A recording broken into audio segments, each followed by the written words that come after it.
Baik, sebelumnya izinkan saya memperkenalkan diri. Saya Richard Seva dari NRP 3125600 Di kesempatan kali ini saya akan membahas tentang rangkaian logika flip-flop. Nah, pada bab pertama di pendahuluan di latar belakang.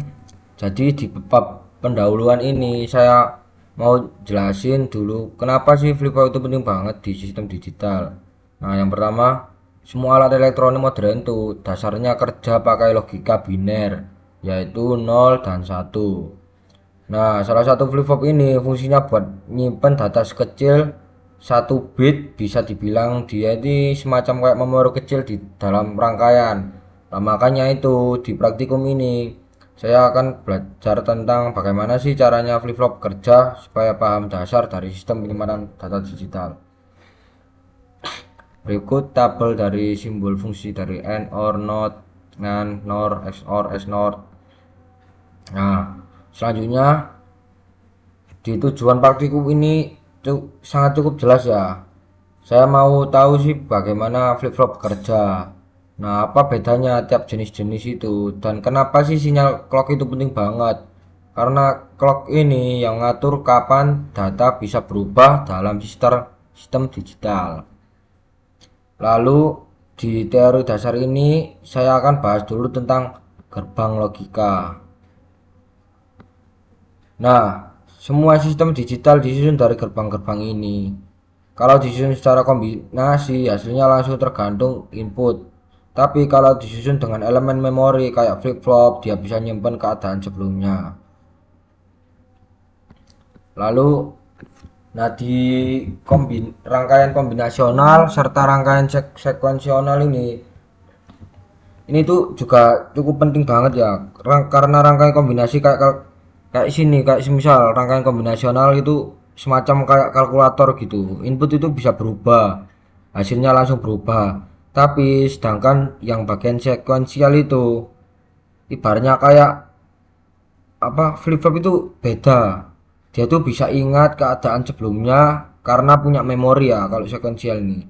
Jadi flip flop itu pondasi dari sistem digital yang punya penyimpanan. Nah, ini untuk tabel-tabel kombinasional antara sekuensial. Nah, selanjutnya kita tuh belajar tentang saya akan belajar tentang RS set. Nah, ini macam-macam jenis-jenis flip flop lah. Kalau sedangkan RS flip flop ini itu paling dasar. Fungsinya ini untuk menyimpan status 0 atau 1, tapi dia tuh punya kelemahan. Kalau dua inputnya aktif bersamaan, S sama R ini inputnya jadi nggak tentu. Jadi nggak bisa didefinisikan gitu. Nah, sedangkan selanjutnya ini bentuk flip flop RS. Untuk selanjutnya saya akan membahas tentang flip flop D data. Nah, ini bentuknya. Kalau D nih flip flopnya itu lebih simpel lagi daripada RS. Outputnya itu bisa ngikutin D pas clock aktif. Nah, jadi si data ini flip flop D ini berfungsi kayak penyimpanan data sementara gitu loh. Kayak semisal buat register di sistem komputer kayak login apa itu. Nah, itu fungsinya flip flop D itu sementara. Lalu untuk JK flip flop ini bisa ditugel, bisa dibilang kayak artinya nih outputnya ini bisa bolak-balik tiap clock datang. Karena itu JK ini paling sering banget dipakai di counter atau pembagi frekuensi gitu. Lalu untuk bagian yang terakhir ada bagian T. Nah, ini bentuknya atau bisa dibilang tugel. Nah, flip flop ini paling simpel diantara semuanya tiga tadi. Kalau inputnya T ini aktif, outputnya ini bakal terus bolak-balik setiap clock datang. Karena itu sering dipakai buat membagi frekuensi atau counter. Lalu analisis dan pembahasan yang saya dapat dari sini tuh, saya tuh bisa lihat semua flip flop dan sebenarnya punya prinsip kerja yang sama. Sama-sama dikontrol sama clock. Cuman bedanya itu di cara inputnya bereaksi. Si RS buat penyimpanan, si D buat sinkronasi, si JK tadi itu ganti itu buat counter. Jadi semuanya itu saling berhubungan gitu loh di dunia sistem digital. Lalu, nah ini untuk contoh yang saya dapat tadi. Lalu yang terakhir saya akan membahas tentang kesimpulan yang saya dapat.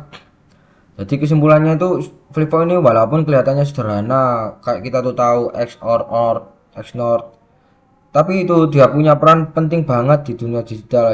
Semua alat yang bisa nyimpen data, seperti register tadi, lalu ngitung seperti kalkulator atau sinkronasi waktu itu dasarnya dari flip-flop. Nah, utamanya di flip-flop. Lalu saya udah lihat 4 jenisnya. RS yang sederhana tapi ada batasannya, sedangkan D yang lebih stabil untuk buat data, sedangkan JK tadi itu yang fleksibel dan bisa toggle. Dan terakhir yang T itu yang paling simple dari semuanya tadi itu tapi kuat buat counter. Intinya tanpa flip flop sistem komputer modern kali ini tuh di zaman ini tuh nggak bakal bisa nyimpen data secara sinkron atau ngitung waktu dengan tepat. Jadi dari praktikum laporan yang saya buat ini kita tuh bisa belajar tuh buat bukan cuma teori saja tapi juga dasar penting dari sistem digital yang kita pakai setiap hari. Terima kasih. Selanjutnya saya akan mendemonstrasikan melalui software Logism. Nah, untuk di software ini pertama-tama kita akan mencari XNOR, mencari D flip flop yang pertama untuk bagian depannya. Kita taruh sini. Pastikan ada input D, key sama key aksen. Lalu kita maaf. Kita cari di bagian kita cari pin. Bukan pin dulu, lebih ke bentar.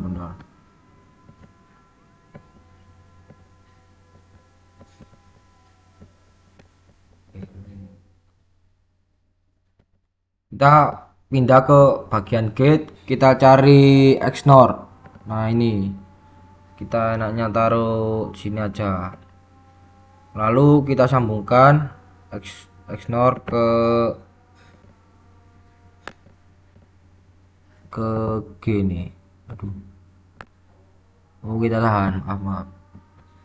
Lalu kita mencari di bagian writing, kita cari pin, kita taruh sini. Lalu kita sambung di input XOR. Lalu kita cari di bagian clock. Nah, ini kita ketemu. Kita taruhnya enak di sini aja.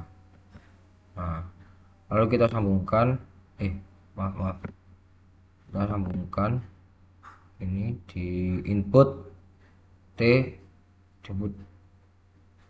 di flip flop ini.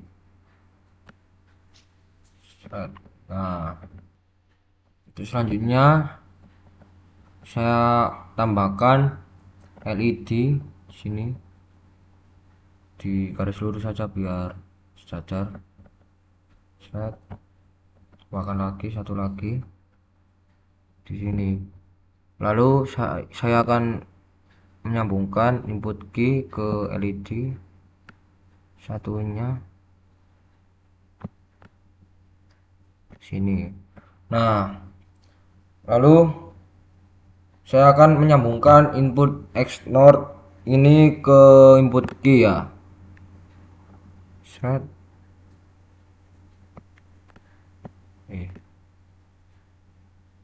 Di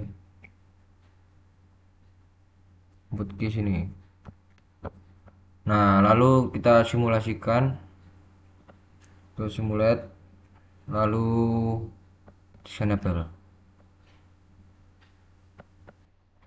Untuk hasilnya ini tidak berubah karena T-nya ini belum saya inisialisasikan dan belum saya set, karena jika nilai T sama dengan 0 jadi tidak akan berubah.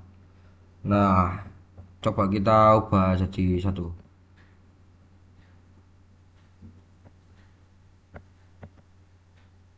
Maaf. Kita ubah ke satu ya. Nah, ini kan udah berubah ya. Mengapa demikian? Karena di secara logika gerbang XOR ini menerima output dari T dan Q. Nah, jika T sama dengan 0, ininya 0, output XOR-nya sama dengan Q, jadi flip flop ini mempertahankan nilainya. Nah, nilainya itu tetap nggak berubah. Tapi jika T sama dengan 1, ibunya XOR ini menjadi inverse atau gitu, sehingga flip flop akan mengembalikan nilai pada saat clock berikutnya. Nah, sekian penjelasan dari saya. Terima kasih. Assalamualaikum warahmatullahi wabarakatuh.